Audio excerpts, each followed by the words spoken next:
Olá, bom dia! Sexta-feira, dia 23 de janeiro, Xi Jinping garante apoio a Lula em tempos turbulentos. O presidente brasileiro faz rodada de telefonema sobre Gaza, papel da ONU e o Conselho da Paz de Donald Trump.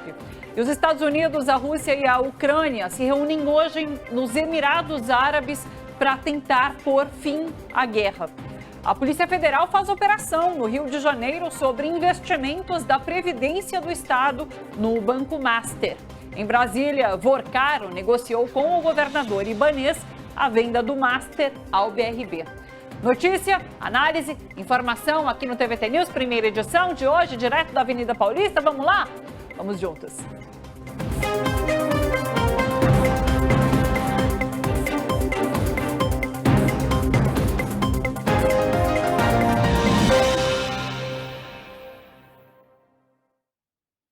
O presidente Lula e o presidente da China, Xi Jinping, conversaram por telefone na madrugada de hoje. Segundo a imprensa chinesa estatal, o líder Xi disse a Lula que Pequim e Brasília devem atuar de forma conjunta para proteger os interesses do Sul global e fortalecer o papel central das Nações Unidas. Xi Jinping garantiu o apoio da China. A conversa acontece no mesmo dia em que Donald Trump lança oficialmente o Conselho da Paz, criado pelo governo norte-americano para supervisionar a paz em Gaza e reconstruir o território palestino. A iniciativa é vista como uma tentativa de esvaziar a ONU. Vamos conversar com Eduardo Castro, Laura Capiglione, sempre comigo aqui pelas manhãs. Bom dia. Mas chamo também para essa conversa o jornalista Bruno Falsi, que é correspondente da Telesur na China. Boa noite para o Bruno em Pequim. Cadê o Bruno? Boa noite, Bruno aqui com a gente. Agora sim. Olá, Bruno. Tudo bem com você? Espera aí que eu tô sem o áudio do Bruno. Aqui ou aí? Calma aí, Bruno. Segura aí. Para falar conosco tem que apertar o botão vermelho. Essa é a regra. Estão escutando agora? Pronto. Tá perfeito, Bruno. Tudo bom? Tudo bem, boa noite a todos aí do Brasil. É sempre um prazer estar aqui com a TVT, estar presente com o público brasileiro. Aqui na China já é de noite, né? 9h30 da noite. Todos aí já estão indo para suas casas para descansar. E aí está amanhecendo, né? E todos aqui estão falando dessa notícia, da conversa telefônica entre o Xi Jinping e o presidente Lula. É uma notícia muito importante, inclusive devido a esse lançamento desse Conselho da Paz, né? Chega a soar até irônico, né? O Conselho da Paz do presidente Trump, um sujeito que há poucas semanas atrás invadiu a Venezuela, bombardeou o país, matou quase mais de 100 pessoas, sequestrou o presidente e hoje prega um Conselho da Paz, né? É uma tentativa de minar o multilateralismo, de destruir instituições internacionais criadas no pós-guerra para evitar conflitos internacionais, como esse que ele fez com a Venezuela, e é uma tentativa de make America great again, né? É o discurso do Trump, né? De a volta da doutrina Monroe, mas agora num cenário internacional, né? A doutrina Monroe não só aplicada para a América Latina, para o Ocidente, mas a doutrina Monroe aplicada para o mundo inteiro, né? É uma tentativa dos Estados Unidos ditar as regras do jogo, como a China vem dizendo, né, de se botar como polícia, como xerife do mundo. A China denunciou isso, inclusive, no Conselho de Segurança da ONU, na reunião de emergência que foi convocada pelo presidente da Colômbia, sobre a intervenção dos Estados Unidos na Venezuela, né? E, então, a China ela liga para o presidente Lula para conversar sobre vários assuntos, sobre a cooperação Sul-Sul, sobre o aprofundamento das relações entre o Brasil e a China, mas o que tem por detrás dessa conversa central é o fortalecimento e o comprometimento da China com a ONU, né? Com o multilateralismo, com as regras do jogo e sem se dobrar à vontade dos Estados Unidos de tornar o mundo unipolar, de tentar voltar a ser o dono do jogo, as regras do jogo. Isso mostra a tentativa da China de responder aos Estados Unidos. Ela já fez isso também em Davos. A China fez uma declaração forte em Davos contra o multilateralismo, contra aquilo que a China considera a lei da selva praticada pelos Estados Unidos, né, em que todas as regras do direito internacional não são mais válidas. Então, os Estados Unidos está propondo criar suas próprias regras, em que eles são os donos do jogo, são juiz, são xerife e são os donos da bola, né? Então, Perfeito. é isso. Inclusive, eu conversava com o Bruno aqui um pouquinho antes, né, sobre essa resposta que a China deu em relação ao convite que foi feito para integrar o Conselho da Paz. Convite que foi feito também para o presidente Lula, né? A China, ela se coloca numa posição de que não vai fazer parte de nada que possa prejudicar de alguma forma a Organização das Nações Unidas, né? E com isso, ela realmente, indiretamente, diz não ao convite de Trump. O Brasil ainda não deu uma resposta formal. Também tem mostrado essa preocupação em relação à ONU, inclusive nessa ligação que fez a Xi Jinping. E Lula tem criticado Trump nesse sentido de querer ser o imperador do mundo, né? Então, assim, também é indiretamente um não a esse convite de Trump para adentrar o Conselho da Paz. Vou passar para a Laura e para o Edu para comentários, questionamentos, ao Bruno também. Laura, bom dia. Bom dia, Bruno. Bruno, os comentaristas aqui têm falado muito sobre o caráter estritamente protocolar das manifestações da China em relação tanto à Venezuela, quanto ao próprio Irã, quanto a esse Conselho de Paz. Quer dizer, são pronunciamentos importantes, porque sinalizam de que lado a China está, mas muita gente está falando que está faltando ações mais incisivas da China e dos parceiros dos BRICS em solidariedade a esses países que estão sendo atacados e a essa expansão imperial do Império Americano. Eu queria que você comentasse isso, porque outra corrente diz o seguinte: não é assim que a China joga. A China não joga na base das ameaças, a China é muito mais cautelosa, muito mais paciente. Eu queria ouvir você, que está aí dentro, que explicasse como é que a China está articulando essa resistência, já que até a defesa da ONU parece uma coisa meio protocolar, porque a gente vê que a ONU, diante do genocídio em Gaza, foi incapaz de tomar qualquer atitude. Quer dizer, a ONU, de fato, os Estados Unidos, com o poder de veto que tem, e hoje o presidente Lula falou da necessidade de mudança do Conselho de Segurança, mas enquanto não mudar, e para mudar vai precisar dos Estados Unidos, sim. Então, quer dizer, a defesa da ONU parece aquela defesa, assim, olha, eu defendo um mundo mais justo.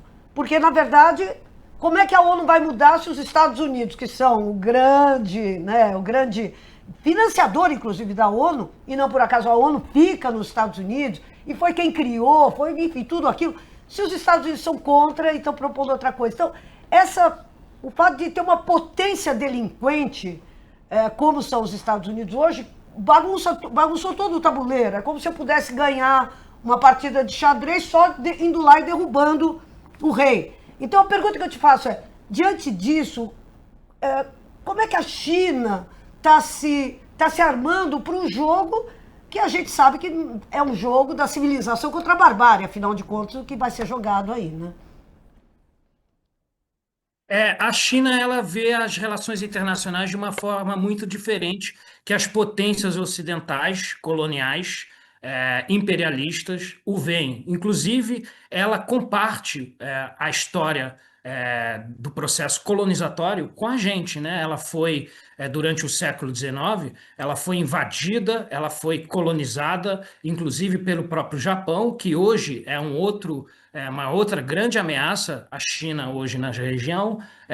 A Sanai Takahashi, a primeira-ministra do Japão, está super alinhada com os Estados Unidos, está voltando com o desejo armamentista do Japão e está ameaçando a soberania da China sobre Taiwan, que vale lembrar, é importante dizer, que Taiwan é considerado pelas Nações Unidas, pela resolução da ONU de 1972, como parte integrante do território da China, que só existe uma China e a Taiwan é parte dela. Então, esse argumento que muitos usam para chamar a China de uma potência agressiva, com doble moral, com duas morais, né, em relação a Taiwan, é muito diferente a questão de Taiwan sobre a questão por exemplo, da invasão dos Estados Unidos à Venezuela. Taiwan é considerado pela ONU parte da China, inclusive os Estados Unidos e o Japão consideram Taiwan parte da China. Poucos países no mundo, não cabe nem em uma mão, são os países que consideram Taiwan uma nação independente, e são países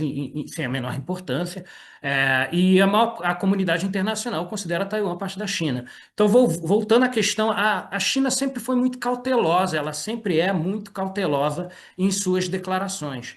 Faz parte da sua forma de fazer política durante muito tempo. A China é a civilização contínua mais antiga do mundo, né? A China ela tem 5.000 anos de história. É a civilização, como eu disse agora, contínua mais antiga do mundo. E ela é muito paciente. Ela tem uma percepção do tempo muito diferente do que nós temos a percepção do tempo. Outro dia, nesses dias, eu estive entrevistando alguns professores especialistas aqui na China sobre essa questão dos ataques à Venezuela, sobre o que a China pretende fazer, enfim.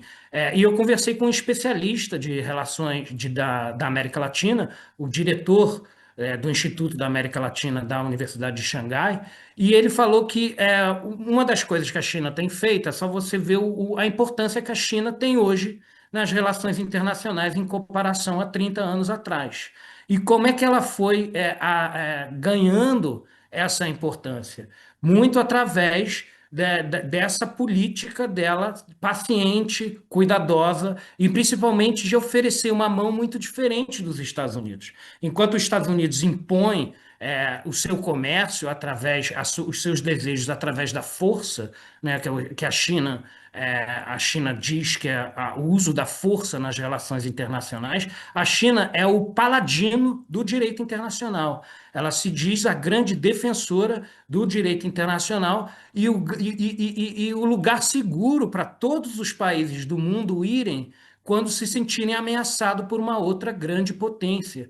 Então, ela se põe como porto seguro e como a garantia do direito internacional, ou seja, ela não tem bases militares, que nem os Estados Unidos, espalhadas pelo mundo. A China não é uma potência bélica, a China não impõe as suas vontades pela ameaça. Ela, na conversa que ela teve com Lula, o Xi Jinping ele fala em benefícios compartilhados, em ganhos compartidos, né? Ou seja, ambos os países vão ganhar com a aproximação, com a política, com o comércio, com a negociação. Ela se preocupa muito em respeitar a soberania das outras nações e do direito internacional. Então, a forma dela às vezes as pessoas se indagam, por que a China não aumenta o tom contra os Estados Unidos? Porque não é isso que ela busca, não é assim que ela busca de fazer a sua política internacional, não é assim que ela se tornou, inclusive, um lugar seguro para muitos países do mundo. Hoje, por exemplo, a maior parte dos países da América Latina tem a maior parte, o maior parceiro comercial desses países é a China, e foi feita através dessa política lenta, gradativa, cuidadosa e com muita paciência. Por exemplo, em relação à Venezuela agora, qual é a posição da China? A China diz que vai defender seus interesses, mas ao mesmo tempo vai defender a soberania da Venezuela. Ela vai aguardar, ela vai ter paciência, esperar e ver o que vai acontecer e respeitar a soberania da Venezuela. A Venezuela tem o direito de decidir sobre o que vai fazer com seus recursos naturais e a China vai respeitar isso, né? Então, isso a torna um lugar seguro nas relações internacionais. A torna, por exemplo, o Canadá, o primeiro-ministro do Canadá, teve recentemente em visita aqui à China. E por que ele veio à China? Porque a China é exatamente o contraponto dos Estados Unidos. Enquanto os Estados Unidos ameaça o Canadá, enquanto os Estados Unidos põe a faca no pescoço do Canadá, o Canadá tem uma saída, o Canadá tem uma escapatória. O país chamado China, que faz a política exatamente o inversa dos Estados Unidos. E é assim que a China usa a sua política nas relações internacionais. É uma política muito delicada, às vezes muito complicada de se entender, mas ela tem se botado como um contraponto internacional dos Estados Unidos, exatamente por essa forma muito diferente, oposta totalmente a fazer a política internacional que os Estados Unidos. Então, as declarações da China são sempre muito cuidadosas. Por exemplo, essa agora que ela fez em relação a esse Conselho de Paz dos Estados Unidos, lançado pelo presidente Trump, a fala do seu porta-voz, né? Inclusive ela não fala, o Xi Jinping raramente faz alguma declaração. Normalmente as declarações são feitas pelos porta-vozes dos Ministérios das Relações Exteriores, em que todos os dias eles respondem perguntas à imprensa e passam a opinião do governo chinês, né? Então, eles têm até esse método protocolar muito diferente de, por exemplo, dos países ocidentais, que os Estados Unidos,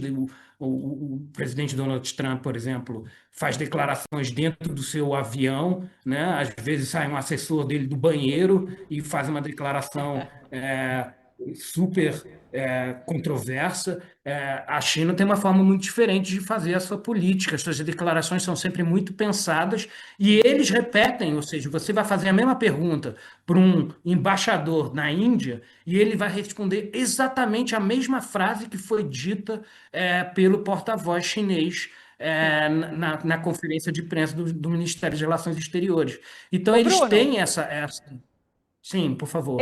deixa eu te cortar rapidamente, porque a gente conversava, inclusive, antes de entrar no ar, porque oficialmente aqui no Brasil ainda não havia uma manifestação do governo sobre a ligação com o Xi Jinping. Na China isso já repercutia, aqui no Brasil ainda não. Lula acaba de fazer uma postagem, foi às 10h27, faz menos de 20 minutinhos, ele fez uma postagem, quero trazer aqui para vocês o que disse Lula em relação a essa ligação a Xi Jinping. Conversei por telefone na noite desta quinta com o presidente da República Popular da China, Xi Jinping. Falamos sobre o adensamento de nossas relações bilaterais desde a visita do presidente Xi ao Brasil em novembro de 2024. Destacamos as sinergias entre nossos projetos nacionais de desenvolvimento, em especial nas áreas de infraestrutura, transição ecológica e tecnologia. Concordamos em ampliar a cooperação em áreas da fronteira do conhecimento. Anunciei que concederemos isenção de determinadas categorias de vistos de curta duração a cidadãos chineses. Em reciprocidade, a medida de isenção adotada pela China desde 2025. Com relação ao cenário global, destacamos que Brasil e China são países que detêm papel central na defesa do multilateralismo, do direito internacional e do livre comércio. Reiteramos nosso compromisso com o fortalecimento das Nações Unidas como caminho para a defesa da paz e da estabilidade no mundo. Acordamos manter coordenação frequente em temas da agenda bilateral e de interesse regional e global. Então, esse é o posicionamento do presidente Lula em relação a essa conversa que teve com Xi Jinping na madrugada desta quinta-feira. Eu acho muito interessante, né? Porque a gente está discutindo aqui como a política internacional, a diplomacia chinesa é realmente delicada e age com muita paciência, né? Mas eu quero lembrar de quando os Estados Unidos taxaram tanto o Brasil quanto a China, e a China respondeu taxando de volta. Quem esperou naquele momento foi o Brasil, né? E Lula esperou, teve essa paciência de ver o desenvolver, até por conta, talvez, do patamar de forças em que Brasil e China estão nesse momento. Mas o Brasil esperou. Então, ele teve essa atitude chinesa de esperar para ver o que aconteceu e depois entrou em negociação. Tanto é que agora essa resposta de recusa a um convite de Trump, para a China talvez seja mais fácil e para o Brasil nem tanto, porque tem mais em jogo nesse tabuleiro também. Edu, passo para você. Prestando atenção na resposta do presidente Lula, ela é diplomática, então ela poderia ter sido assim. Falamos sobre nada. O mais importante foi que falamos, né? Foi sim, isso. Sim. Foi ali 12 horas, no máximo, depois que ele conversou com o primeiro-ministro Narendra Modi da Índia. Sim. Grupo dos BRICS conversando. E eu queria saber como é que isso se deu, o Bruno, daquilo que foi dito pelo governo chinês. Ontem, com o Narendra Modi, foram 40 minutos, foi a mesma coisa. Falamos de relações multilaterais, falamos do interesse dos países, ou seja, o importante foi eles terem conversado. Aqui, nessa conversa com o Xi Jinping, também foi pelo que a gente vê, foi mais ou menos a mesma coisa. A gente sabe quanto tempo durou, quem ligou para quem, como é que foi marcado. Então, eu queria detalhes desse, que é o que realmente importa do que eles comunicaram. Eu acho importante dizer que quando parece que não é nada, mas é uma articulação política que está sendo feita, né? A partir do momento que estão se procurando países para se defender a ONU, para se reafirmar a importância da ONU na defesa do multilateralismo, eles estão claramente indo contra os Estados Unidos, que está tentando criar uma organização paralela às Nações Unidas, né? Que é a defesa do unilateralismo. Então, quando se fala em multilateralismo, se está negando esse Conselho de Paz criado pelo Trump, mas de uma forma muito diplomática. Mas é clara a resposta. A resposta do Lula é a mesma que foi dada pelo Celso Amorim, de uma forma mais forte. O Celso Amorim disse que o Conselho da ONU é simplesmente uma entidade criada. O Conselho de Paz do Trump é uma entidade criada para implodir a Nações Unidas, né? Vale lembrar que os Estados Unidos, recentemente, faz poucas semanas atrás, ele saiu de 32 organizações das Nações Unidas, né? Organizações de suma importância, inclusive na promoção da paz, que ele diz que procura alcançar, criando essa organização paralela, em que ele deixou claro que, na verdade, essa organização paralela, né, os Estados Unidos com Trump não tem mais papas na língua, como ele disse que invadiu a Venezuela, que bombardeou a Venezuela, que sequestrou Maduro, não foi em busca de democracia nem de direitos humanos, foi para tirar o petróleo da Venezuela. A fala do Trump sobre a Venezuela, cada vírgula ele fala de petróleo, petróleo, vamos voltar a ter o petróleo que era nosso, que foi tirado de nós, e vamos ter o controle do petróleo, enfim, ele não tem mais papas na língua, né? E isso é uma forma de política muito diferente que normalmente as relações internacionais estão acostumadas a ver. Não é porque o Trump pratica uma diplomacia da lei da selva, como os chineses dizem, que nós vamos começar a praticar a lei da selva, né? Então, eles estão aqui reafirmando o papel da ONU no jogo geopolítico, mas vale a pena lembrar também que o Xi Jinping, em seu pronunciamento, que saiu no Xinhua, no jornal chinês, ele diz que a ONU precisa de ser reformada, ou seja, não é só a defesa do multilateralismo, mas a ONU, do jeito que está hoje, ela não representa a força que o Sul global tem, e é necessária uma reforma nas Nações Unidas, uma reforma que também é defendida pelo Brasil, e é isso que a ONU precisa, para que o Sul global seja melhor representado, para que nós não soframos mais esses tipos de intervenções unilaterais dos Estados Unidos. O que a gente precisa é fortalecer o multilateralismo e tomar mais espaço dentro desses fóruns, né? Então, a reforma da ONU é um ponto super importante a ser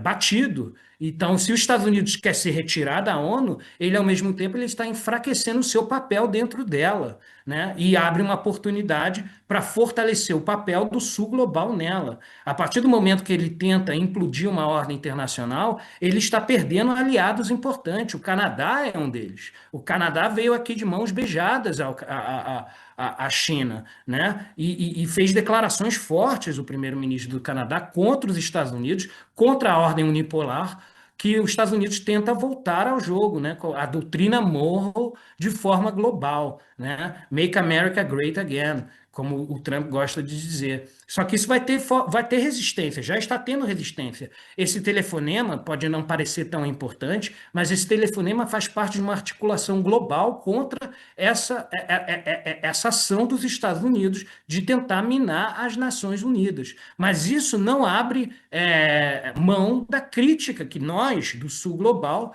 temos a ela. Não é porque não defendemos o multilateralismo que achamos que a ONU hoje nos representa, né? Da forma que está. Ela precisa de uma reforma, ela precisa ser ampliada. O Brasil precisa ser parte do Conselho de Segurança como membro permanente do Conselho de Segurança da ONU. O Brasil, a Índia, a África do Sul, outros países que hoje fazem parte do BRICS, né? Então é isso que a gente precisa trabalhar. A gente precisa, como esse professor que eu estava falando da Universidade de Xangai, ele fala que como a gente combate os Estados Unidos? Continuando aquilo que estávamos fazendo antes. e ampliando aquilo que estávamos fazendo antes. Ou seja, a integração latino-americana, esse processo que foi iniciado por Lula, por Hugo Chávez, por Néstor Kirchner, há 20 anos atrás, precisa ser ampliado. Os Estados Unidos está buscando implodir esse processo. Sim. Com a volta da doutrina Monroe, ele viu que a diplomacia, a política, deu seu resultado, e nos 20 anos que se seguiram, a gente começou a ter maior influência e maior integração entre nossa região e maior influência no mundo. E isso vai dando respeito, vai dando respeito ao continente latino-americano. E, ao mesmo tempo, esse professor também diz o seguinte, que a gente precisa se aproximar mais ainda da China e da Rússia, e continuar essa integração através do BRICS e a ampliação do BRICS.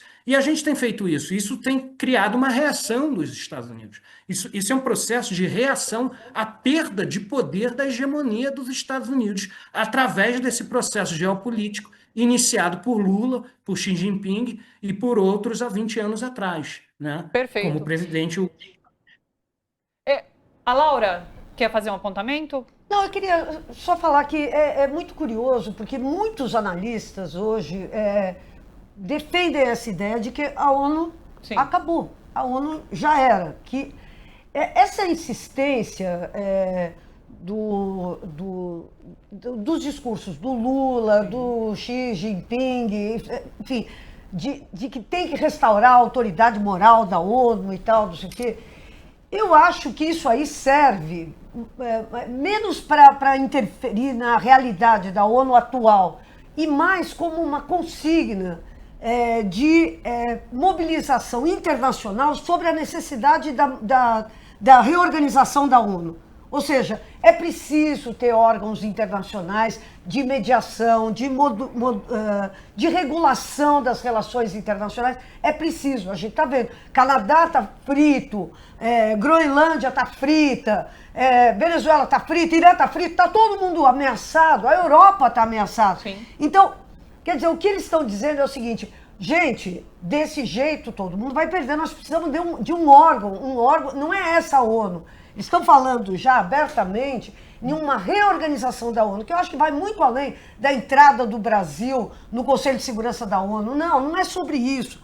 É sobre uma mudança mesmo, no sentido de que os países hoje ameaçados pela potência americana possam se insurgir contra essa ordem que centraliza tanto poder nos Estados Unidos e abrir um pouco, já que os Estados Unidos estão pagando, não estão mais pagando a ONU, não estão mais financiando os órgãos da ONU, estão saindo fora de todos os acordos de saúde pública, de tudo isso, enfim, já que os Estados Unidos estão se retirando, os países remanescentes se assenhorando, e a China pode jogar um papel muito importante nisso. Por exemplo, os Estados Unidos saem de uma agência de saúde. Confirmar Sim. a saída formalmente. Sai Da da OMS. agência de saúde. O que acontece? A China ocupa esse lugar. Então, é um processo de ocupação desses espaços, que eram os espaços por onde os Estados Unidos exerciam o seu poder. E um processo natural, não, porque Então, assim, exatamente. a gente tem a Europa, inclusive, sendo convidada por Trump para fazer parte desse Conselho da Paz e recusando. Então, naturalmente, a ONU se fortalece nesse momento, de fato. Pois é, e se fortalece como uma necessidade, entendeu? Nós precisamos, a Europa precisa, o Irã precisa, a Venezuela precisa, o Brasil precisa, todo mundo precisa. E os Estados Unidos se colocando, porque, na verdade, vai ser isso, né? Quer dizer, o planeta inteiro que a gente está vendo agora é uma guerra dos Estados Unidos contra o planeta. Sim. Para atender os seus interesses mais básicos. É petróleo, é terras raras, é o que for. É logística, é não sei o que. Então, os países estão se sentindo ameaçados. A declaração do canadense, que foi hoje atacado pelo Trump, o Trump fala... como assim você vai pegar e vai tratar mal os Estados Unidos? Então, quer dizer, tá um momento que é um momento de uma oportunidade gigantesca para se proceder a uma reorganização da ONU, muito mais ampla do que o Brasil entrar no Conselho de Segurança. Já não é mais sobre isso, Sim. porque é sobre os países organizarem uma forma de autodefesa dessas relações multilaterais, que, ao fim e ao cabo, são fundamentais, não é para o Brasil ou para os países do BRICS, é para a Europa. A Europa também compra um monte de coisa da China. A Europa também se interessa pela compra do petróleo do Irã. E está sendo hoje, a Alemanha está sendo sancionada, né, por causa desse bloqueio ao petróleo do Irã. Então, quer dizer, está todo mundo sofrendo por causa das manias do Trump. Então, o mundo vai ter que se unir, e eu acho que é esse o sentido da insistência do Lula e do Xi e de outros na questão do multilateralismo. Não é tanto pelo que a ONU pode fazer, mas pelo que ela pode se transformar. Exatamente. Eu acho que quando a Tari fala que ele se fortalece, é uma oportunidade de se fortalecer, não necessariamente se fortalece. Porque se a postura da Europa continuar sendo a que tem sido até agora, não se fortalece, ela explode. Exato. Então, a Inglaterra, a União Europeia, inclusive, ameaçou falar grosso com os óculos escuros lá do presidente da França, e depois o presidente Trump disse que, fechei um acordo com eles, a Dinamarca é minha mesmo e eu não vou precisar nem botar a gente lá. Que foi desmentido, né? Foi desmentido. Mas, enfim, quem fala grosso é o Trump ainda. De novo, quem falou grosso na história foi o Trump. Só para deixar claro, se eu não soube me expressar, não é que eu quis dizer que a conversa entre presidente Lula e presidente Xi, presidente Lula e primeiro-ministro Modi tenha sido inútil ou sem sentido. Não, o que eu quero dizer é que o que eles não falam, e sim o que eles fazem, é mais representativo do que eles falam. Porque o que eles escrevem lá é um palavrório que a gente já conhece, não tem nada de novo. Né? O posicionamento é um palavrório de sempre. Não, e você reparou que não fala Estados Unidos no comunicado.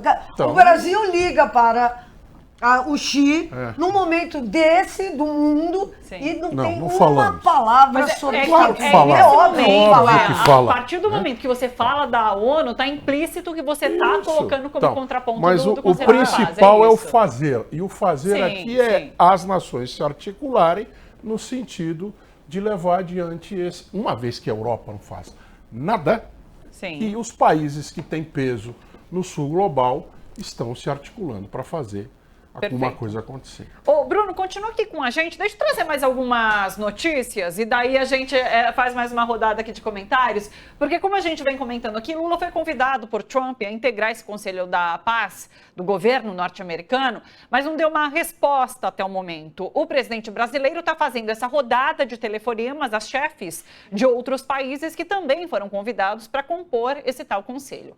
Bom, ontem, mais cedo, Lula conversou por telefone com o primeiro-ministro da Índia, Narendra Modi. Lula viaja para a Índia no próximo mês. Segundo o governo brasileiro, os dois reforçaram a convicção sobre a necessidade de uma reforma abrangente das Nações Unidas e do seu Conselho de Segurança. Lula também conversou com o presidente da Autoridade Nacional Palestina, Mahmoud Abbas. Disse que consultou o Abbas sobre as perspectivas de reconstrução da região.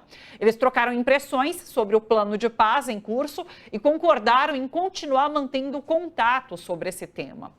Durante o lançamento do Conselho da Paz ontem em Davos por Trump, o genro do presidente, o Jared Kushner, apresentou um plano de 30 bilhões de dólares para criar um complexo imobiliário em Gaza, chamado Nova Gaza, sem a participação de qualquer representação palestina. A proposta prevê torres, hotéis, zonas de negócios em um território que está devastado pela guerra e sob ocupação militar. É um projeto imobiliário disfarçado de reconstrução humanitária. Nada foi falado de soberania, de direito, de retorno, de autodeterminação do povo palestino. Essas são imagens, inclusive, chocantes do que foi essa apresentação em Davos, no Fórum Mundial. É o PowerPoint dele que a gente está vendo. Do Jared Kushner. É isso que eles esperam de Gaza. Veja só, tem uma última tela que me chamou a atenção, que daí sim trata sobre a reconstrução e como se dará essa reconstrução.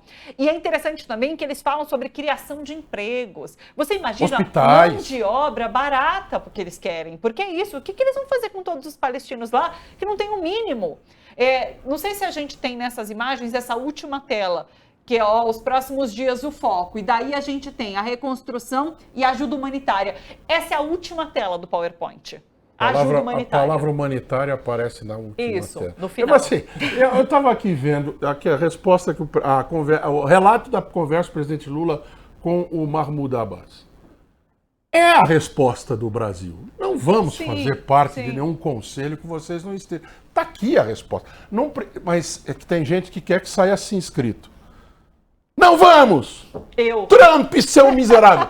Entendeu? Não vai acontecer. Mas ok, eu entendo. Não vai acontecer. Sim. Aqui está a resposta. Sim, não sim. precisa pegar uma carta, faz lá o registro, só quer carta registrada ou carta comum, presidente. Não vai acontecer isso, ele mandar para o Trump. Além disso... Chegando no correio lá.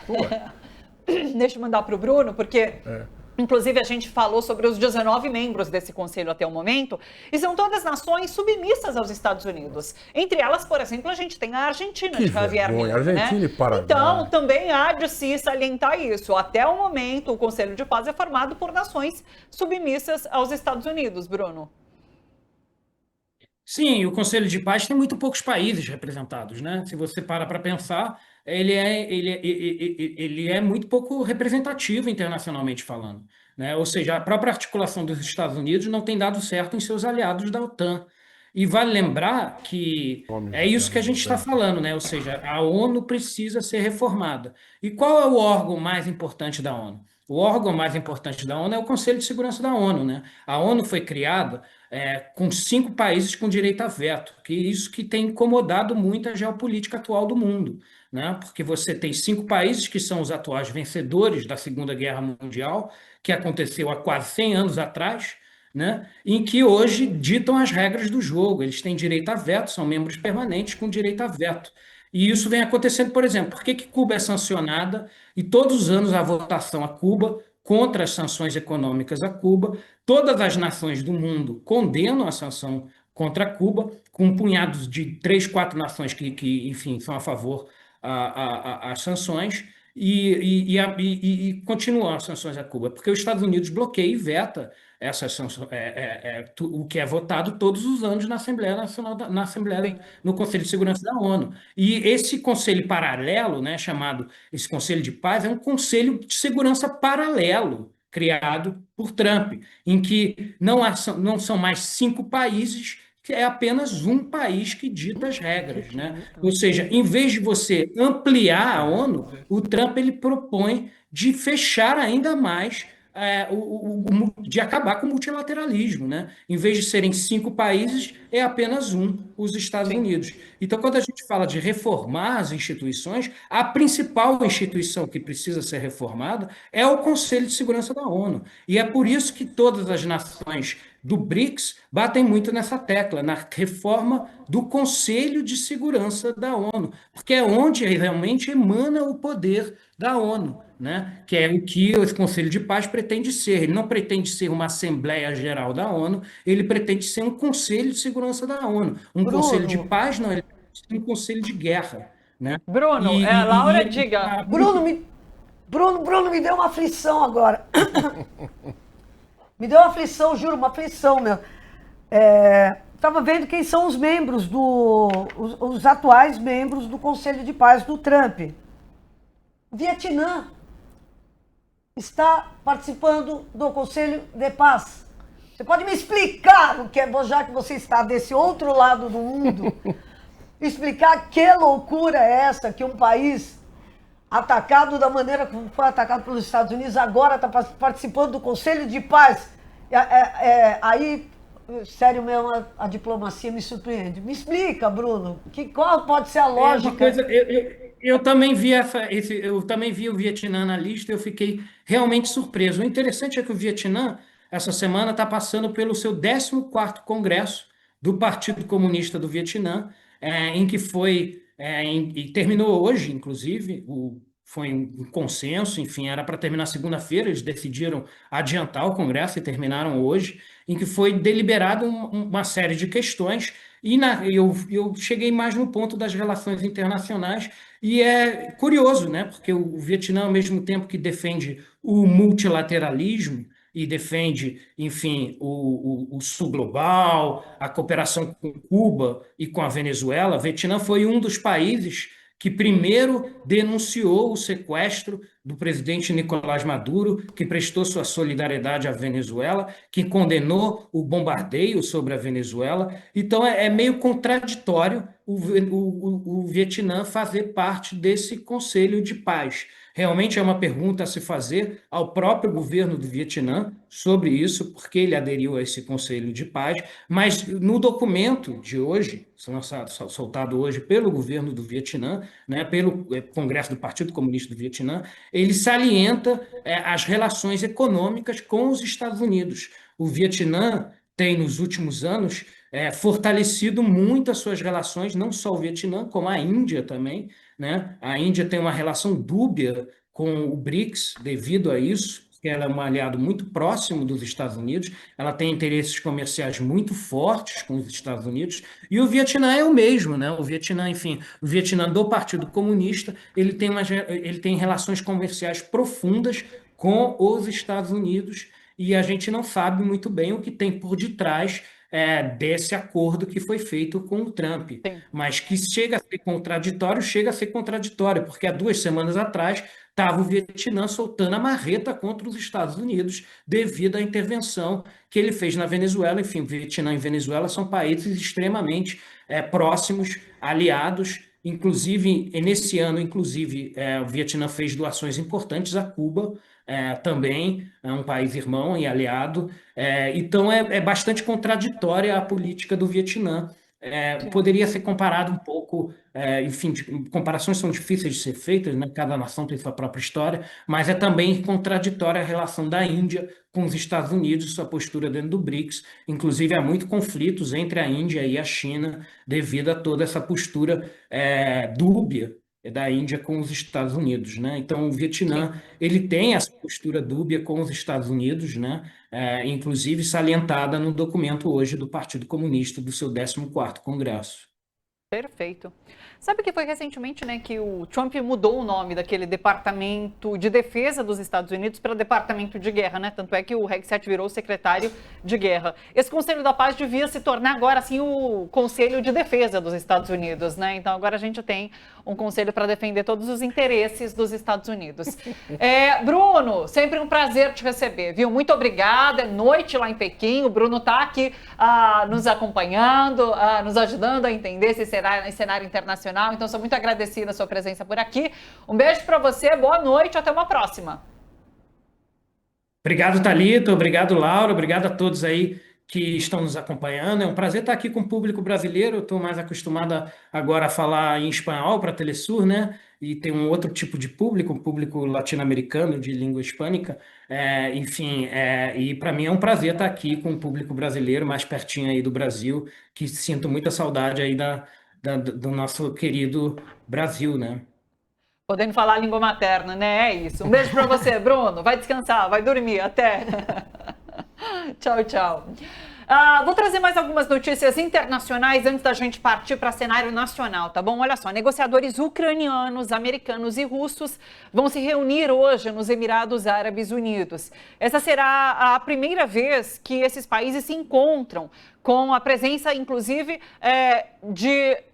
de Ucrânia, de Rússia, dos Estados Unidos, desde aquela ação militar da Rússia contra a Ucrânia. Ontem, em Moscou, o presidente Vladimir Putin recebeu uma delegação dos Estados Unidos para discutir a guerra na Ucrânia, o recém-criado Conselho da Paz de Trump e a crise em torno da Groenlândia. As conversas duraram cerca de 3 horas e meia e contaram com o enviado especial Steve Witkoff, que é o genro de Trump, outro genro de... Não. Steve Witkoff, que é o enviado especial, o genro de Trump, o Jared Kushner também, e um coordenador do novo conselho.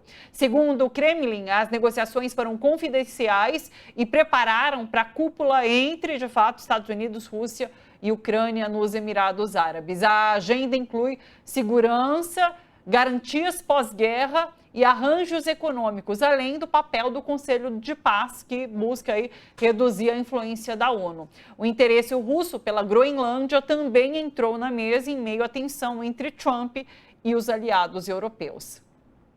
E o presidente dos Estados Unidos, Trump, sugeriu colocar a OTAN à prova para lidar com a imigração na fronteira com o México.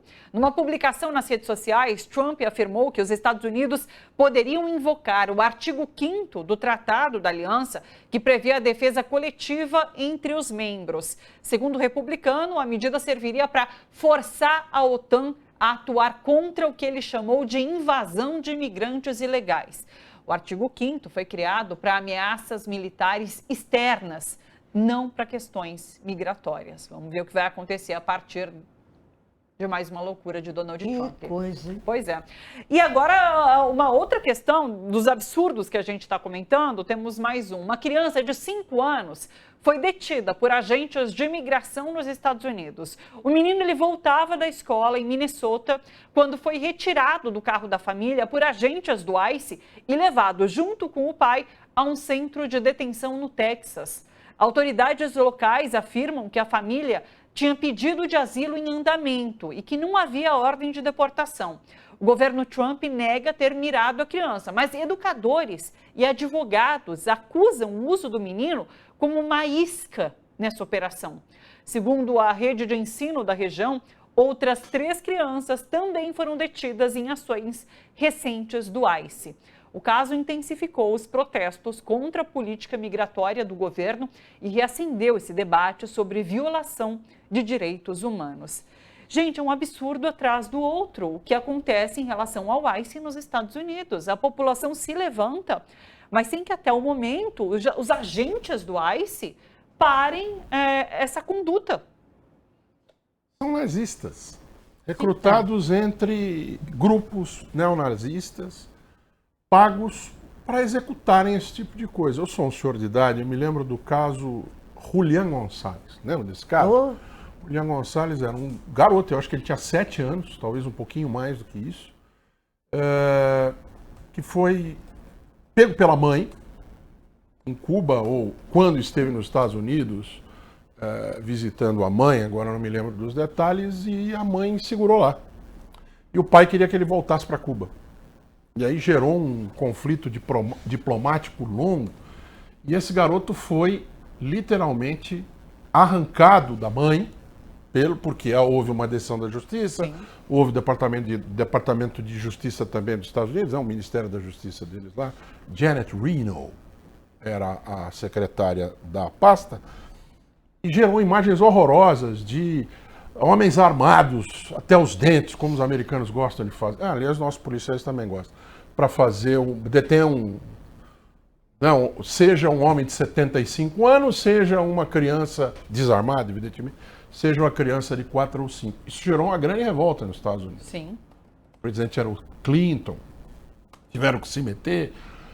Pouco antes, alguns anos antes, você tinha tido já respostas desses grupos violentos contra o governo americano. Em 95 você teve o Oklahoma City, que explodiram lá um negócio. Antes teve o Waco, aquele que um líder religioso lá tocou fogo. As coisas foram ficando realmente tensas e o protagonismo foi de uma criança. As relações entre esses grupos tiveram uma mudança depois sim, disso. Talvez seja um estopim, porque mexer com criança... Olha essa foto, mexer com criança. A gente teve com a mochilinha ali, comecinho da semana, a gente teve um senhor vietnamita de 70 e tralalá anos. Ele foi tirado de dentro do chuveiro e levado para o lado de fora da casa sem roupa, só com a roupa de baixo e um cobertor. Depois falaram, não é o senhor, desculpa. E puseram ele de volta em casa, que já gerou uma reação. Não, tivemos a mãe que foi detida com a bebê no colo, enquanto o pai da criança tinha uma convulsão dentro do carro. Então, assim, as imagens são as piores. Eles estão, como a gente diz aqui, esticando a corda, eles dizem lá, pushing the envelope, empurrando a coisa a um limite que... isso tudo acontecendo em está um chegando estado, no instante. Isso. Então, e agora? E o cara foi levado para o menino foi levado para o Texas. Eles estão realmente à beira dessa guerra civil, porque eu vi imagens, inclusive, daquele movimento dos Panteras Negras do passado, que se reacende nesse momento, e muito porque nos Estados Unidos é permitido que as pessoas comprem arma e se armem de fato. Os Estados Unidos à beira de uma guerra civil. Isso para mim é a guerra civil. Sim. A partir do momento em que tiros saírem do lado em que hoje é o oprimido, vai acontecer uma reação estatal do jeitinho que a gente espera que seja a partir do governo Donald Trump. Para mim, a guerra civil já está em andamento. Não vai ser uma guerra civil de secessão, né? Vamos separar lá de cá. Não, vai ser uma guerra de americanos contra americanos. E já está sendo. Por quê? A gente já tem mortes de um lado. Né? O que nós não tivemos para estourar alguma coisa sem controle são mortes do outro lado. E eu não torço por isso, mas é iminente que isso aconteça. Agora, eu acho incrível que isso esteja acontecendo. É mais um episódio acontecendo num estado que já está conflagrado. Sim. Minnesota já desse está... tamanho. Já está conflagrado desde a morte da professora, da artista que é professora, que levou um tiro na cara. Então, isso está... eu acho que está sendo... É uma escalada... de imagem mesmo, né? Quer dizer, sequestrar uma criança que está no caminho da escola para pegar o pai e ela e arrancar essa criança da vida dela e jogar num campo de concentração no Texas. Sim. Eles saíram de Minnesota para ir para o Texas. Quer dizer, num campo de concentração. Isso tem reverberações no inconsciente americano muito graves. Vamos lembrar que esses caras viveram de fazer filmes sobre o nazismo. Vamos lembrar. Sim.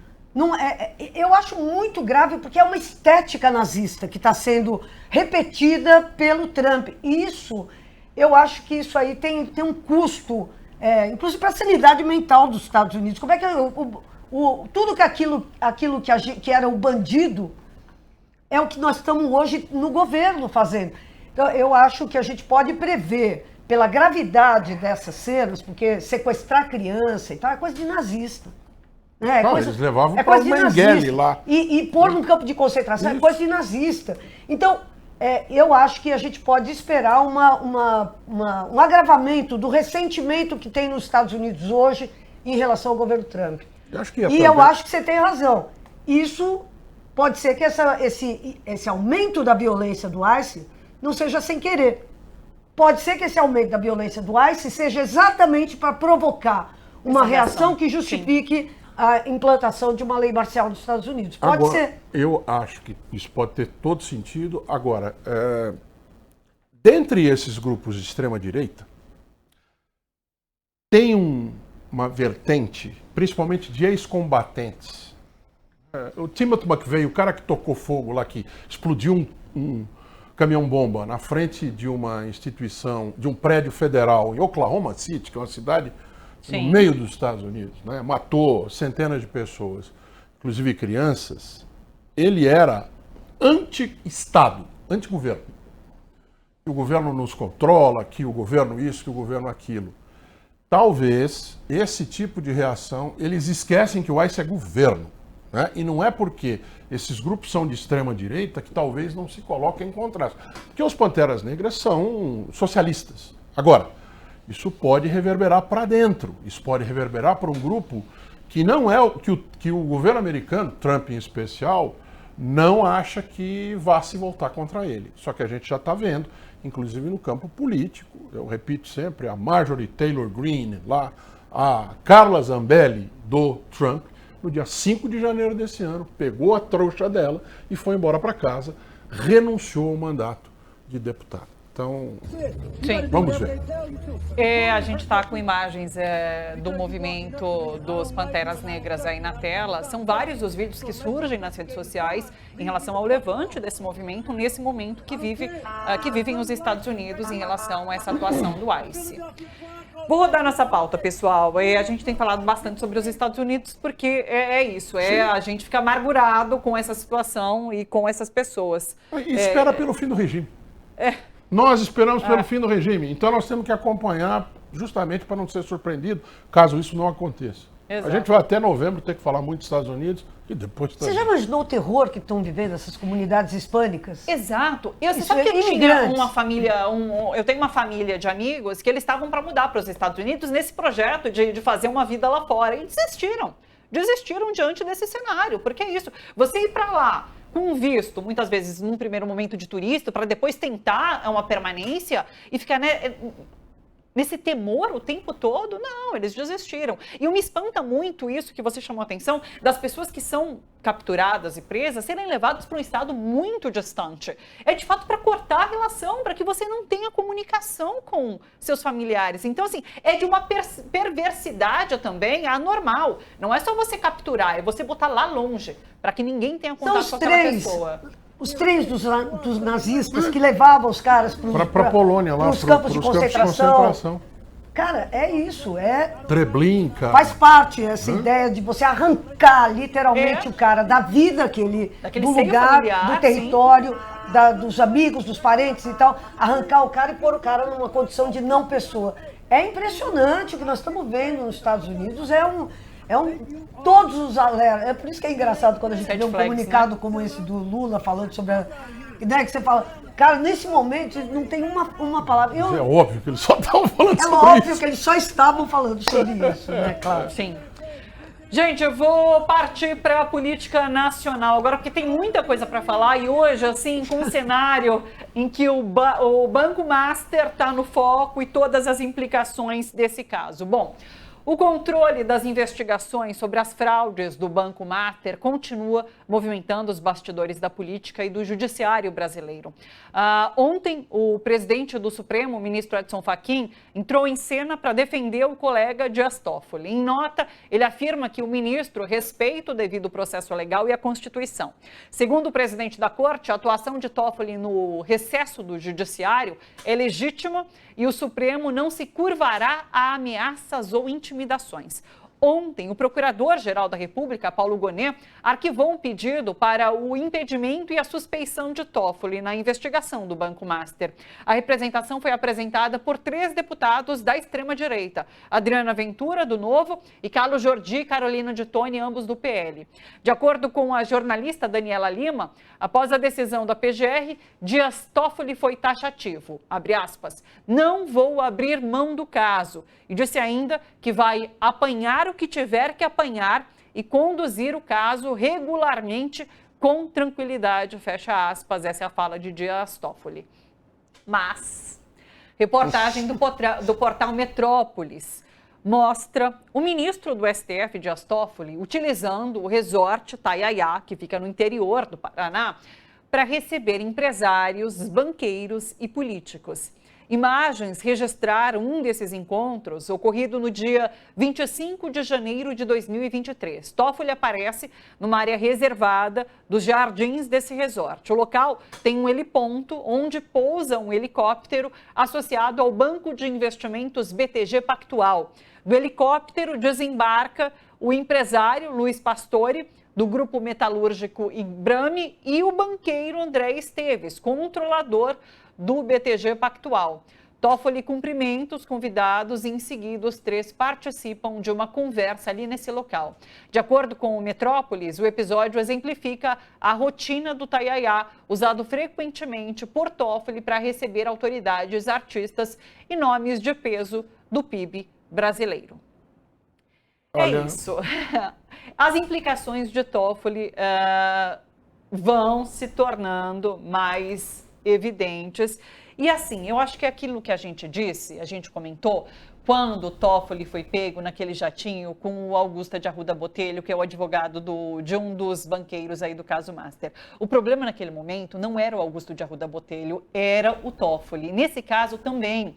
O problema não é ilegal esse tipo de encontro e essas conversas, mas elas são imorais. Absolutamente. Por isso a gente discute, inclusive, esse código de ética que o próprio Fachin busca criar ali no Supremo Tribunal Federal. É inadmissível uma cena como essa, de banqueiros conversando com um ministro de Suprema Corte. Não importa o que eles tenham conversado. Nas férias, né? Descansando, curtindo a vida doidado. De luxo. Não dá. Não que importa. Um Pinot Noir para você, onde você prefere Pinot Grigio, né?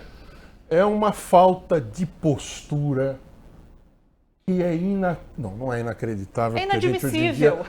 Hoje em dia a gente acredita em tudo que sai desses caras. Agora, eu disse ontem aqui, tem a minha canequinha de água, minha canequinha de café e tenho o tamanho do ministro Toffoli. Ele consegue diminuir cada dia mais. É fraco. E eu estava ouvindo também hoje de manhã a análise de que não. E eles disseram aí, tanto que quando o Fachin sai em defesa e o Toffoli diz não vou abrir mão, é medo, receio de que o Supremo seja atingido, de que, se pressionarem uma vez e a gente atender liberando ou para a primeira instância ou então trocando o relator, que aconteça outras vezes. Chame o ministro, o presidente Fachin deveria chamar o responsável pela o engenheiro elétrico, ou então o técnico de eletricidade do prédio do Supremo. Sabe quando eu brinco que fala, tem que ouvir o importante assessor, né, ajudante do bicho preguiça. Ele tinha que chamar lá o técnico de energia elétrica. O técnico levava ele na frente de uma caixa de energia e falava assim, isso aqui é um fusível. Isso aqui é uma chave de segurança. Quando vai cair tudo, você queima o fusível. Pá! E aí para tudo, e aí você segura o resto da casa. Isso aqui é uma chave de segurança. Quando vem uma força muito forte contra a casa inteira, ela desarma. Pá! Pronto! Aí você dá o freio de arrumação e soluciona o problema. Eles estão enganados quando eles acham que o que vai preservar o Supremo é fazer de conta que não está acontecendo nada. Capaz de vir, e aqui eu falo com o maior dos receios, porque o Supremo tem tido um papel importante na defesa da democracia brasileira. Exato. Então o Supremo Tribunal Federal não pode por causa de um fusível que eles não querem queimar, um fuzil, como diz a turma, eles não podem deixar se enganar. Tem que queimar o Toffoli sim, porque ele já está completamente queimado. O fusível já queimou, tem que atirar da caixa e botar um que funcione. Não estou falando para pegar o ministro e jogar fora, muito embora fosse o ideal nesse momento. Mas tira o processo da mão dele, volta para a primeira instância. Claro. E aí vocês fazem de conta que não está acontecendo nada. Laura. A situação do Toffoli está insustentável, né? Não está insustentável para ele continuar mantendo o controle do caso Master. Para ele continuar ministro do STF. Né? Quer dizer, já não é mais um problema. Porque isso aí, imagine as conexões que isso aqui denota. É a conexão com os ricos, com os super ricos. Demais. Com os super ricos. É imoral. Porque é isso que você estava falando. Quer dizer, eu queria saber quantas cozinheiras o Toffoli levou de... Presidente de sindicato de quantos, né? O presidente de quantos sindicatos? A Bebel da POS já foi lá? Isso. Já foi convidada? Sabe, é Pinot isso. Grigio Bebel para você. Não. É uma vergonha, porque mostra. É o ministro ostentação. O cara é o ministro ostentação, Vou né? passear de jatinho para ver passear, jogo de futebol. vai de jatinho, tem uma casa num resort de alto luxo que ninguém explica. Agora, é o seguinte, o problema é, se o STF confia que o Toffoli não cometeu nada errado, cara, então fala para ele explicar. É só ele explicar. Sim. Como é que o irmão dele era dono daquele negócio, desse resort assim, a ponto de vender a participação dele lá pro cunhado do Vorcaro. E ele está morando hoje numa casa que é uma casa que eu posso ter, entendeu? Exato. Quer dizer, não faz sentido. Então, tem que pegar e mostrar, ele tem que dar uma entrevista, explica o que é que está acontecendo, tudo para. Agora, enquanto ele tiver só aparecendo, cada dia tem um vídeo novo, cada dia é o STF e a credibilidade do STF que está indo para o ralo. E quando o presidente da corte pega e fala, eu confio no Estado de Direito, bom, nós também confiamos, é por isso que nós queremos. É porque nós confiamos que nós queremos que o STF tenha autoridade moral para pegar e continuar salvaguardando a República, como é a obrigação dele. Perfeito. É isso. A gente precisa ter respostas em relação a Toffoli. Alguém acha que daqui a pouco, eles já estão na farra. A extrema-direita já está falando. Tá vendo? O STF que condenou o Bolsonaro, tá aí. Isso aí. É isso aí, tá metido uma... Então, nós vamos deixar esse rastilho de pólvora chegar até o STF, explodir Pô, aqui é um órgão importantíssimo que garantiu a democracia no Brasil? Pô, é complicado, hein? Perfeito. Aliás, a Polícia Federal está fazendo nesta manhã a Operação Barco de Papel, relacionada ao Banco Master e ao Fundo de Previdência dos servidores do estado do Rio de Janeiro. Estão sendo cumpridos 4 mandados de busca e apreensão. As investigações apuram a aplicação de quase R$ 1 bilhão da Rio Previdência, administrada pelo governo de Cláudio Castro, em títulos podres do Master. Em Brasília, o banqueiro Daniel Vorcaro contou em depoimento ao STF que conversou algumas vezes com o governador do Distrito Federal, Ibanez Rocha, sobre a venda do Banco Master ao BRB. Disse também que o governador chegou a frequentar a sua casa. É o primeiro político citado nessas investigações que ocorrem no Supremo. O governador, por sua vez, garantiu que não falou de negócios e que tudo se resumiu a um único almoço. Nesta quinta-feira, o Banco Central determinou que o BRB faça um provisionamento de quase 3 bilhões de reais para cobrir as perdas com a compra de carteiras de crédito do Banco Master. Essa determinação acontece após uma cobrança do ministro Fernando Haddad. Dependendo do impacto final no balanço, o governo do Distrito Federal, que é controlador do banco, vai ter que colocar dinheiro para cobrir o rombo. Ou seja, no final das contas, uma parte dessa fatura vai ser paga pelo contribuinte de Brasília. É disso que se trata. Mais informações? A teia de negócios nebulosos da família Vorcaro parece ter chegado ao Congresso. Uma emenda do deputado Hugo Mota, aprovada em 2024, criou um empurrão bilionário no mercado de créditos de carbono, até 9 bilhões de reais por ano. O texto obriga seguradoras e empresas de previdência privada a investir parte das reservas em créditos de carbono. E aí os pontos se ligam, veja só. Henrique Vorcaro, que é pai do banqueiro Daniel Vorcaro e alvo da Operação Compliance Zero, passou a investir nesse mercado. O problema era a falta de compradores. Com essa emenda, surgiu um mercado compulsório do dia para a noite, graças à Mota. Resultado, os créditos da família Vorcaro se valorizaram artificialmente. Segundo a Confederação das Seguradoras, esses 9 bilhões são equivalentes ao que o mundo todo movimentou em créditos de carbono em 2024, ou seja, um valor muito maior.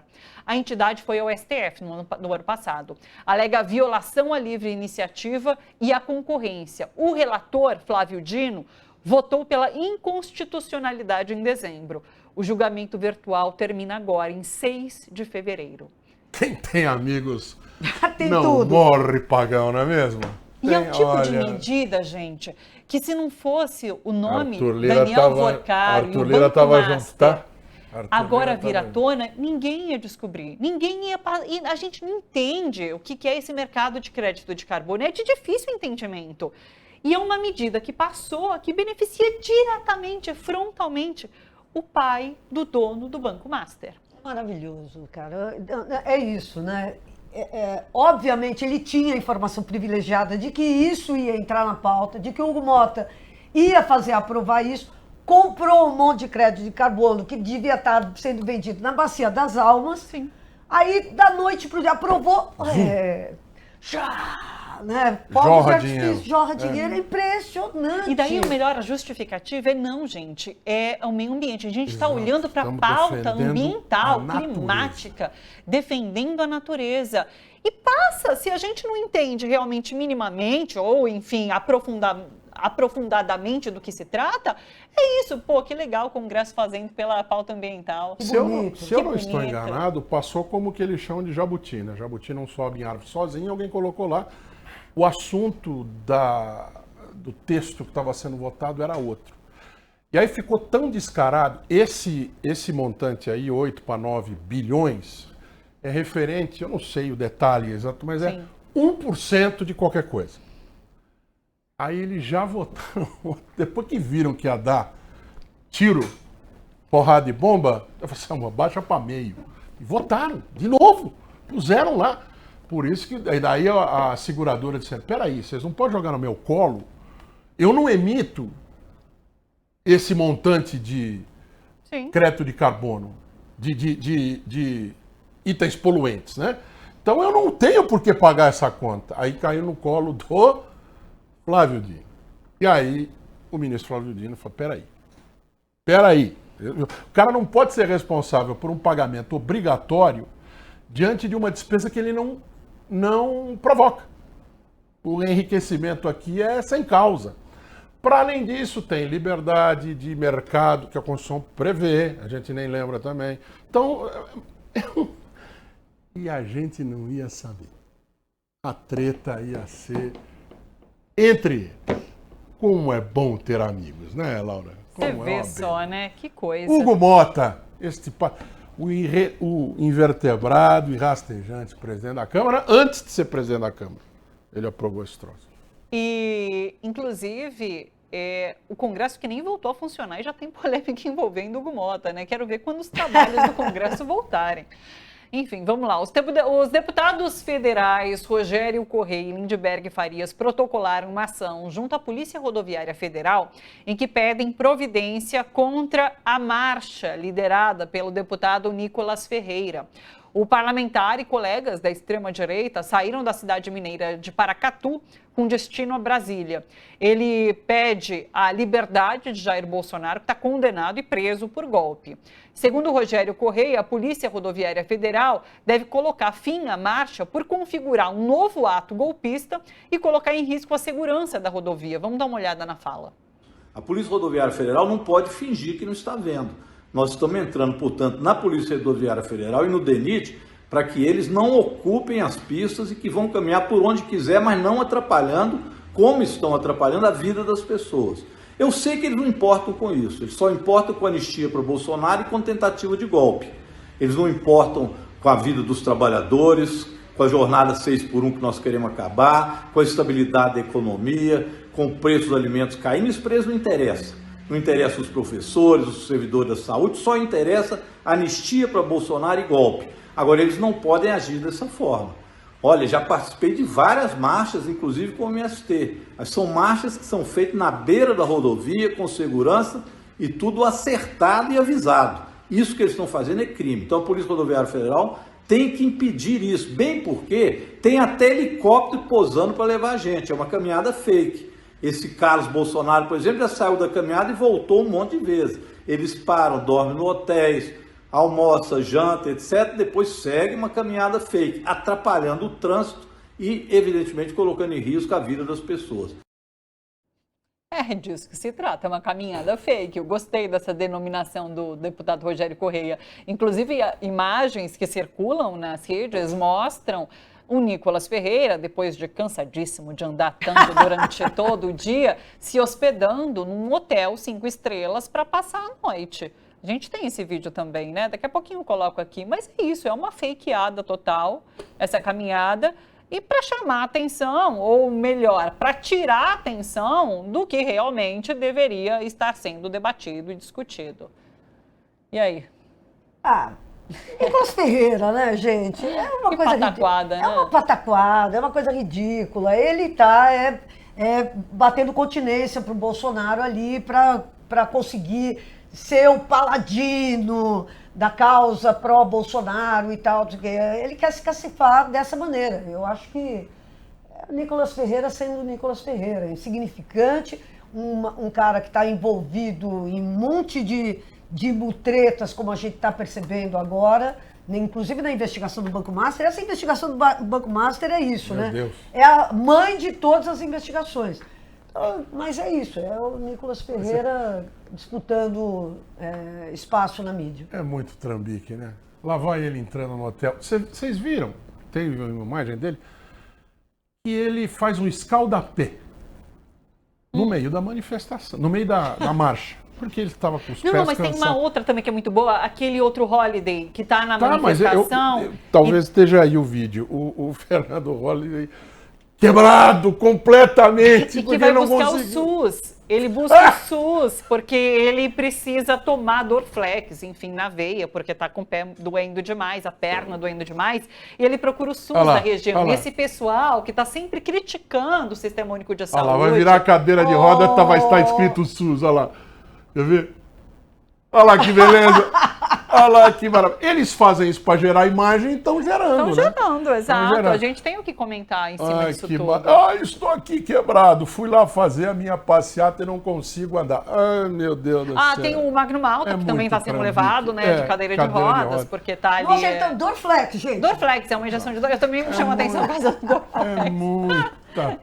É muito trambique. É disso que se trata. Vamos lá, gente. Falta um mês para o Carnaval de Rua. Mas a Prefeitura de São Paulo, comandada por Ricardo Nunes, ainda não divulgou o trajeto e o horário dos blocos. Além disso, os organizadores desses blocos consideram o dinheiro destinado para alguns deles insuficiente.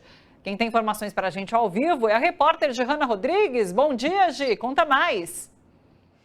Bom dia, Thalita, Laura, Edu. Olha só, informação em primeira mão aqui no TVT News Primeira Edição. Acabou de sair, depois dos blocos terem se mobilizado nas redes ontem, acabou de sair hoje. A programação oficial dos blocos de carnaval de rua de São Paulo. Mas isso aí não acaba com a crítica que os blocos fizeram, porque a crítica é a seguinte: o carnaval tá para começar. E o itinerário ser divulgado hoje, né, o horário que esses blocos vão sair, qual caminho que eles vão percorrer, isso ser divulgado só hoje, atrasa todo mundo. E aí agora mais uma nova preocupação, que também acabou de sair. Olha só, aqui atrás de mim, acho que vocês conseguem enxergar, tem um totem, São Paulo, né, o maior carnaval do Brasil. A Prefeitura de São Paulo tem divulgado o carnaval de rua, sim. Até ontem você vinha com seu celular, apontava para o QR Code e não aparecia quais blocos sairiam, quais os horários, não aparecia nada. Hoje já aparece, mas quando você entra ali no site, aparece assim, horário sujeito a alterações. Então, a gente acaba de acompanhar aqui uma movimentação nos grupos, né, dos blocos, com preocupação que isso que está nesse site que você é direcionado hoje mude, porque pode estar ali um aviso que isso pode mudar. Então, uma nova preocupação para os blocos. Para além disso, Thalita, é o seguinte, eu conversei com o Marco Ribeiro. Ele faz parte do Bloco do Fuá, que já sai há quase 10 anos aqui no bairro do Bexiga, em São Paulo. Ele me falou que demorar, né, para divulgar ali o itinerário dos blocos é só a ponta da falta de diálogo que a Prefeitura de São Paulo tem com os blocos de carnaval, que também tem uma questão de obrigar os blocos a terminarem ali de desfilar às 6 horas da tarde, né? E que se isso não acontece, inclusive, tem repressão da polícia. Vamos acompanhar o que o Marco me disse. Os blocos são atrapalhados desde a época do Dória. As gestões não fazem diálogo com os blocos de carnaval. As gestões municipais. Este ano, eles não abriram nenhum diálogo e estão atrasados muito, muito mesmo, em relação ao carnaval e em relação às coisas que fazem organizar os carnavais. Por exemplo, os itinerários não saíam ainda se os trajetos estão contemplados pela Prefeitura. Isso é um prejuízo. Isso vem acontecendo sistematicamente. As gestões, desde o Dória, elas estão querendo acabar com o carnaval de rua. Elas vão cerceando e diminuindo. Por exemplo, o carnaval terminar às 18 horas é um tremendo absurdo. Eu costumo dizer, é matinê? É matinê? Porque eles dizem, o maior carnaval de São Paulo, só que o maior carnaval do Brasil, só que o maior carnaval do Brasil não é o maior carnaval do Brasil, porque termina às 18 horas. E para quê? Para limpar a rua. Sendo que o ano todo não limpa a rua e vai limpar justamente no carnaval. É para tirar os blocos, é para cercear os blocos. Não, excelente isso que ele fala sobre a matinê, realmente. Você vai ver o Carnaval do Rio de Janeiro, né? Tem bloco que começa a sair na madrugada e fica realmente madrugada toda ali. Então, qual é a justificativa? Limpar a rua de fato? Sem contar que o Carnaval de São Paulo tem movimentado o turismo aqui nesses últimos anos de uma forma inacreditável. Então, claro que a Prefeitura devia ter interesse em fomentar, em organizar, em estabelecer esse diálogo, porque quem está lucrando com tudo isso é a cidade de São Paulo. Em relação ao fomento, Gi, eles já têm essa informação? O que está acontecendo? Então, até o momento, né, eles não receberam, porque assim, são 2,5 milhões de fomento, então são 100 blocos contemplados, só que quase 800 blocos se inscrevem para receber esse fomento, apenas 100 recebem o dinheiro e mesmo assim dizem que esse dinheiro é insuficiente, porque é 2,5 milhões dividido entre esses 100 blocos. Os outros, muitos outros, até desistem de sair. E ficam sabendo também quem vai receber ou deixar de receber em cima da hora, porque é um fomento que é para pagar o carnaval deste ano. Eu conversei um pouquinho com o Marco do Bloco do FUA sobre isso também, e ele me falou o seguinte, olha, a gente chegou a concorrer ao fomento, ganhamos o fomento aí durante 3 anos, mas agora a gente nem concorre mais, porque a gente está enxergando que a forma que a prefeitura tem direcionado o fomento está dividindo os blocos de carnaval em vez de unir. Vamos assistir. O fomento contempla 100 blocos, de um universo de 800. Então, todo ano, 800 blocos se cadastram e só saem 600 ou pouco menos de 600. Por quê? Porque não tem dinheiro. O fomento é insuficiente. A proposta que os blocos têm é que o dinheiro do patrocinador do carnaval seja parte, uma porcentagem destinada aos blocos e seja dividido por todos os blocos que saem no carnaval. E assim é mais democrático e muito melhor para os blocos. Existe também uma crítica, Thalita, que realmente o dinheiro do fomento está na Secretaria de Cultura da Prefeitura de São Paulo. Mas, no geral, o carnaval ele fica ali sendo cuidado só pela Secretaria de Turismo. E o carnaval precisa ser entendido como um movimento cultural, um movimento de formação cidadã, né? E está o tempo todo na Secretaria de Cultura, até para essas ações começarem com bastante antecedência, né? Para finalizar, só para quem está em casa ficar sabendo, o Bloco do FUA, que sai aí no domingo de carnaval, concentração 2 horas da tarde na Conselheiro Ramalho, em frente ao Sindicato dos Radialistas aqui no Bexiga. Esse ano eles têm o tema da violência, né? Contra a violência. Eu vou tentar cantar aqui para vocês um trechinho, mas para finalizar vou chamar um pouco da marchinha deles. É o seguinte, ó, pode chorar, 27 anos de prisão para o capetão.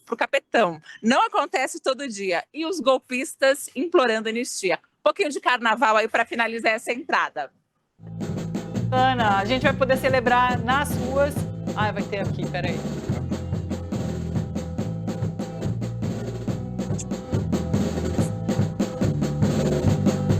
Pode chorar, meu amor. Isso não acontece todo dia. 27 anos, pensando no capitão, os golpistas implorando anistia.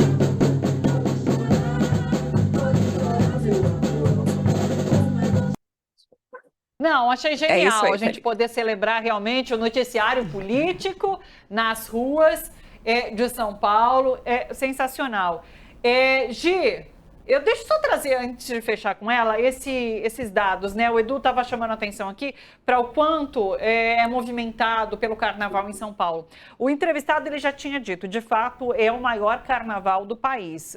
O ano passado, o público foi de 16 milhões de pessoas, 1,5 milhão de turistas. Sabe quanto foi movimentado? 3,5 bilhões de reais só na capital paulista. E eles destinam 2,5 milhões para os blocos, 100 blocos, o que dá 25 mil reais para cada bloco. É um absurdo que seja só isso, inclusive. Esses caras têm um ódio da cultura. Incrível. Mas é um ódio que é um ódio também de fundo religioso. Né? Vale lembrar que a Prefeitura de São Paulo é liderada por um líder religioso também. Então, é um ódio que eles têm da cultura por ser cultura. Eu sempre digo, eles falam em batalha cultural, mentira. A batalha deles não é uma cultura contra a outra, é contra a cultura. Porque não geram cultura do outro lado.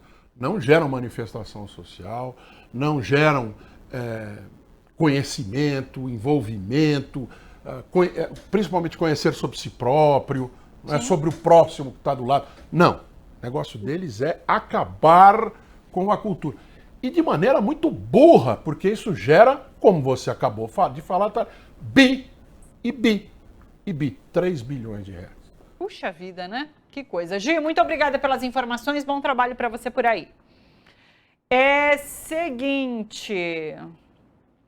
Eu vou finalizando por aqui.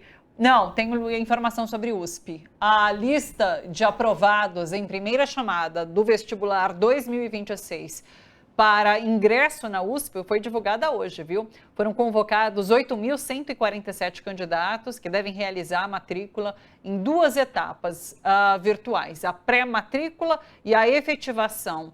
E para garantir a vaga, não entendi, pessoal. Tem que, mas está no texto, tá complicado aqui de entender. São 2 etapas virtuais, né? Você precisa, então, ir lá procurar a vaga e depois fazer a efetivação para garantir a vaga, é isso, né? Os prazos todos, os nomes dos aprovados, você confere em tvtnews.com.br, entra na nossa reportagem, tá aí para vocês, tá bom? Com os resultados da FUVEST. É isso. Se você foi uma dessas pessoas aprovadas, parabéns, inclusive, que começar o ano com essa notícia sensacional. Oscar 2026. Kleber Mendonça Filho usou as redes sociais para agradecer a energia incrível que está sentindo do público brasileiro.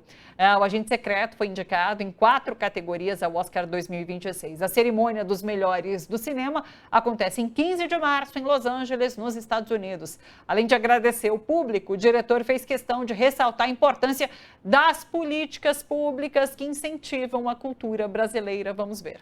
O Agente Secreto é fruto de muita coisa, é fruto de políticas públicas.